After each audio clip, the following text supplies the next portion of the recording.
16वीं 17वीं सदी में जब पुर्तगाली कॉर्न लेके या आलू लेके या फिर सरसों का साग लेके दुनिया भर में फिर रहे थे, आज ये लोग कह रहे हैं कि हम ज़रा से बूम लेकर आएंगे इकोनॉमी में। देखिए, सब दुनिया आईटी में खेल रहे, अभी सब टेक्नोलॉजी में खेल रहे।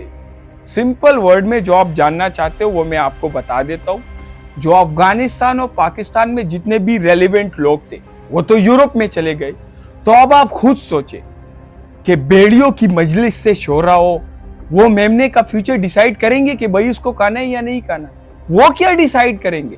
देखिए, जो पेट्रोल है इससे सिर्फ गाड़ियां नहीं चलती है, हर एक चीज डायरेक्ट और इनडायरेक्ट रिलेटेड है पेट्रोल के साथ। आज आप लाहौर और इस्लामाबाद में बैठकर अफगानिस्तान का अनार खा पा रहे हो, ये भी पेट्रोल की वजह से ही है।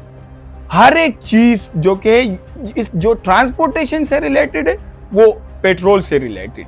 अभी हर एक चीज जो कि पाकिस्तान में महंगाई से लेकर हर एक चीज तक इफेक्ट होती है जब पेट्रोल की कमी होती है, और ये पेट्रोल ही पूरे ट्रांसपोर्टेशन प्रोडक्शन का बेस होता है। देखिए, petrol, kerosene, diesel, fuel oil और एलपीजी गैस, ये सब क्रूड ऑयल से बनाया जाता है।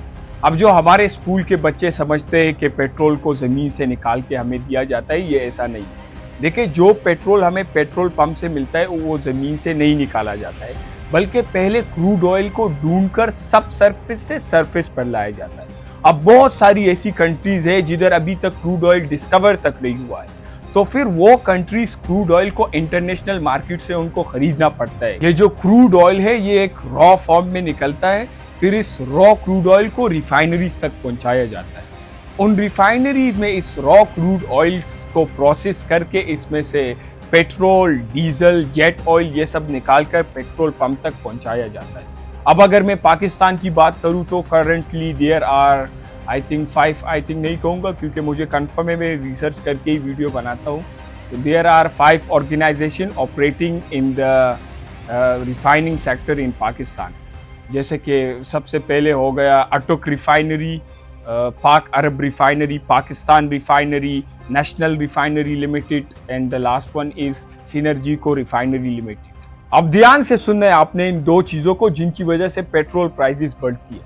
सबसे पहली चीज है कि इंटरनेशनल मार्केट में जो क्रूड ऑयल है उसकी प्राइस कैसे चल रही है। जो दूसरी चीज है वो ये है कि सरकार कितने टैक्सेस लगा रही है पेट्रोल के ऊपर। अब अगर बड़ा ऑब्वियस है कि अगर इन दोनों में से किसी का भी नंबर ऊपर जाएगा, या डीजल का या पेट्रोल का, तो इनकी जो प्राइसेस है वो बढ़ेगी।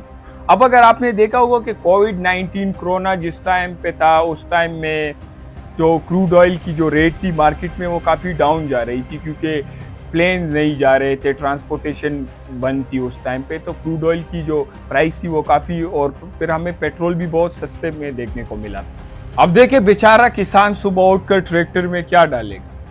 इतने सारे फ्रीबीज दिए गवर्नमेंट ने किसानों को, लेकिन उसके बावजूद किसानों का कुछ नहीं हुआ, वो आज भी सुसाइड करते हैं। अब वोटर्स को ये लोग क्या करते हैं, फ्री में लैपटॉप्स देते हैं। Prime minister Imran Khan, Nawaz Sharif scheme जो भी है, मैं वो बोलना नहीं, लेकिन लैपटॉप देने से कुछ नहीं होगा, जॉब देने से होगा।